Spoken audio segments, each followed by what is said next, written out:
Saint Padre Pio, the Friar of Pietrelcina. Welcome to Echoes of the Saints, where the lives of the holy inspire us to grow closer to God.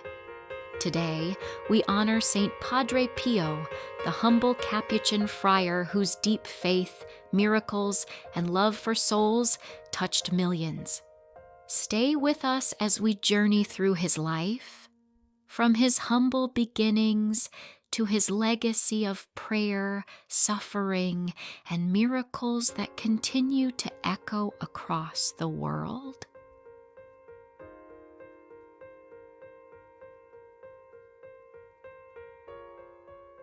Early life and humble beginnings, 1887 to 1903. Padre Pio was born on May 25, 1887, in the small farming village of Pietrelcina in southern Italy. His parents, Grazio and Maria Forgione, were poor but deeply devout Catholics. They worked the land as sharecroppers, living in a simple stone house with dirt floors. Life was hard, but their faith gave them strength. From the very beginning, young Francesco showed signs of unusual spirituality. Even as a small child, he would spend hours in prayer, often speaking of seeing Jesus and Mary in visions. His family thought of him as different, gentle, quiet, and unusually pious. His mother later said, "He was never like other children. From the time he could talk, he spoke with God." Though his family had very little, they sacrificed greatly to nurture his calling. His father even traveled to America to work and send money home, ensuring his son could receive an education and follow his dream of entering the priesthood.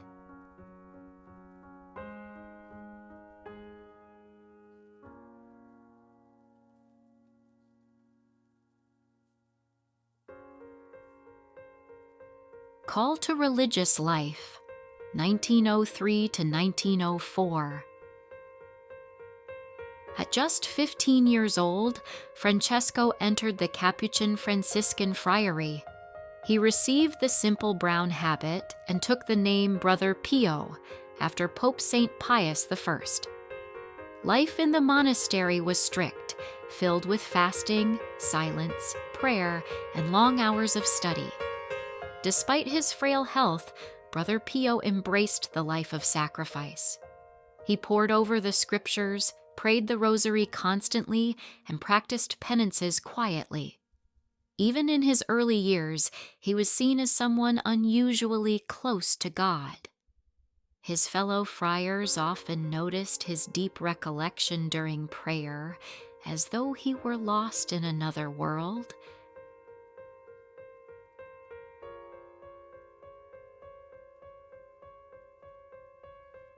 Ordination and Struggles with Illness, 1910 to 1916. Brother Pio was ordained a priest in 1910, at the age of 23. From then on, people affectionately called him Padre Pio. But his priesthood began with great suffering. Padre Pio's health was extremely fragile. He battled tuberculosis, fevers, and severe stomach problems. Several times he was sent back to his home village to recover, as doctors feared he might not survive. Despite his illnesses, Padre Pio remained steadfast. He offered his sufferings to God, uniting them with Christ's own passion. In his letters to his spiritual directors, he often described the trials of sickness, temptations, and even attacks from the devil. Yet through all this, he found strength in prayer and in celebrating Mass with deep devotion.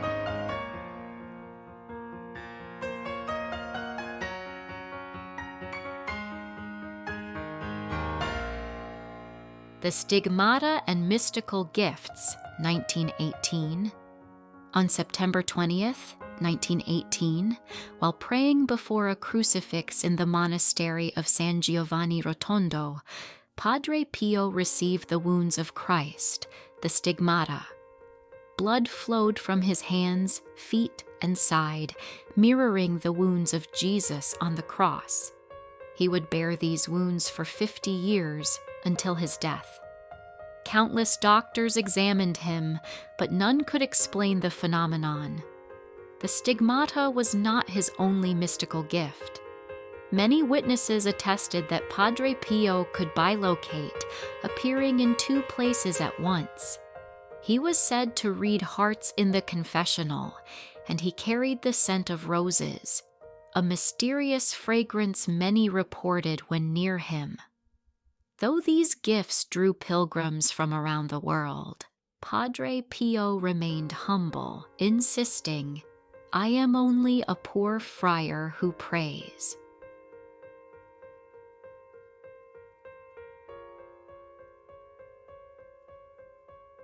Life in the confessional. Was in the confessional. For hours each day, sometimes up to 16 hours, he listened to the confessions of men and women from all walks of life. People traveled from across Italy and beyond to confess to him because they believed he had the gift of reading souls. Often he would tell penitents sins they had forgotten, gently guiding them toward repentance. Some accounts say he could see into the future of their lives, encouraging them to remain faithful.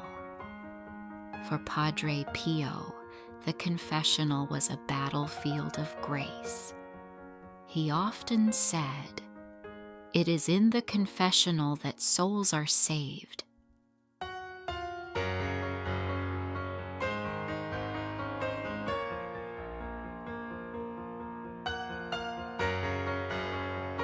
The Mass of Padre Pio. Those who attended Padre Pio's Mass never forgot the experience.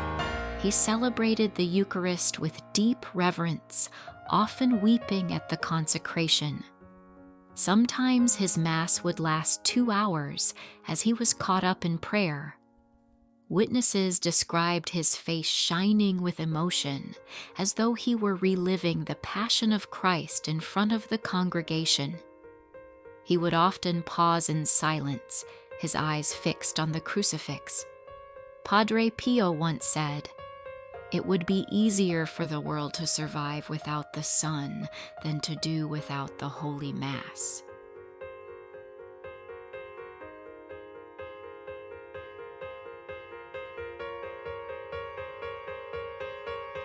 Persecution and trials. Despite his holiness, Padre Pio's life was not without controversy. Some within the Church doubted the authenticity of his stigmata and mystical gifts. At times, he was forbidden from celebrating public Mass or hearing confessions. For years, he suffered these restrictions quietly, obeying church authorities without complaint. He accepted humiliation with patience, believing it was part of God's will.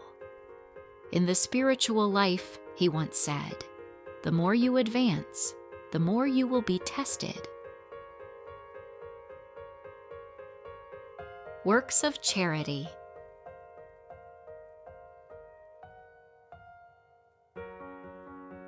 Padre Pio was not only a mystic, but also a man of action.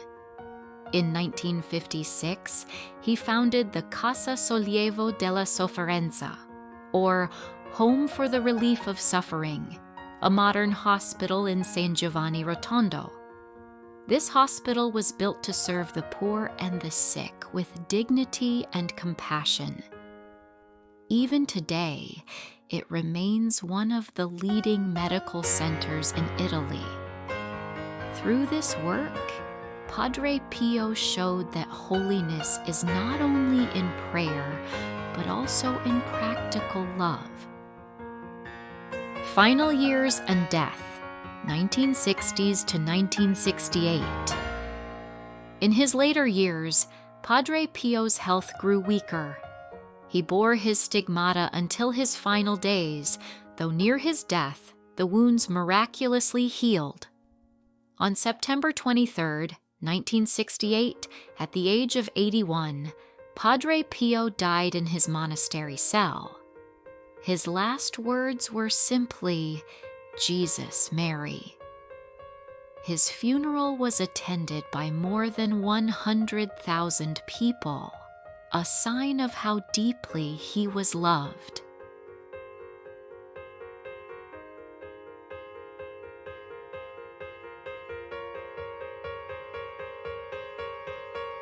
Canonization and Legacy. In 2002, Pope John Paul II canonized Padre Pio as a saint, calling him a generous dispenser of divine mercy. Today, millions of pilgrims visit his shrine each year in San Giovanni Rotondo. Padre Pio's life continues to inspire people around the world. His example of prayer, humility, and sacrifice is a beacon for anyone seeking God in the midst of suffering.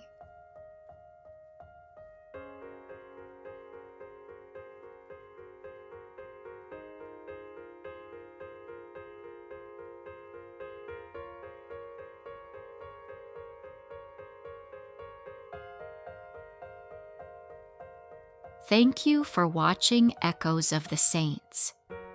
If you were inspired by the life of Saint Padre Pio, please like, share, and subscribe so more hearts can be touched by the voices of holiness that still speak today.